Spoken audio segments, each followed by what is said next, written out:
పితా పుత్ర పవిత్రాత్మకు మహిమ కలుగును గాక. నేటి కారుణ్య వాక్కు. యేసు వారిని చూచి, మీరు వెళ్ళి యాజకులకు కనిపింపుడు అని చెప్పాను. వారు మార్గమధ్యమనే శుద్ధి పొందిరి. లూకా శుభవార్త 17వ అధ్యాయము 14వ వాక్యము.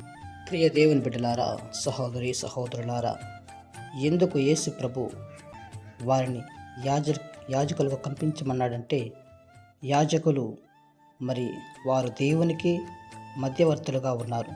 అంటే పాపంతో నిండినవాడు, కుష్ఠముతో నిండినవాడు యాజకునికి కనిపించినప్పుడు ఆ యొక్క యాజకుడు నిర్ధారణ చేస్తూ ఉంటాడు. మంచి ఏది, చెడు ఏది, ఏ విధంగా జీవించాలంటే దాన్ని ఆ యొక్క యాజకుడు తెలియజేస్తూ ఉంటాడు. కాబట్టి ప్రియమైన బిడ్డలారా, ప్రస్తుత జీవితంలో మనము దీని అర్థం చేసుకోవాలంటే, మనకు పొందినటువంటి దానిని సాక్ష్యముగా ఇతరులకు చూపించడమే యాజకుల్ని కలవడం.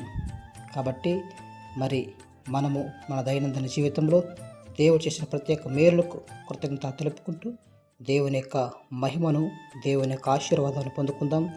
స్వస్థత పొంది తిరిగి వచ్చిన కుష్ఠరోగి వలె జీవించుదాం. దేవుడు మనందరిని దీవించును గాక. ఆమేన్.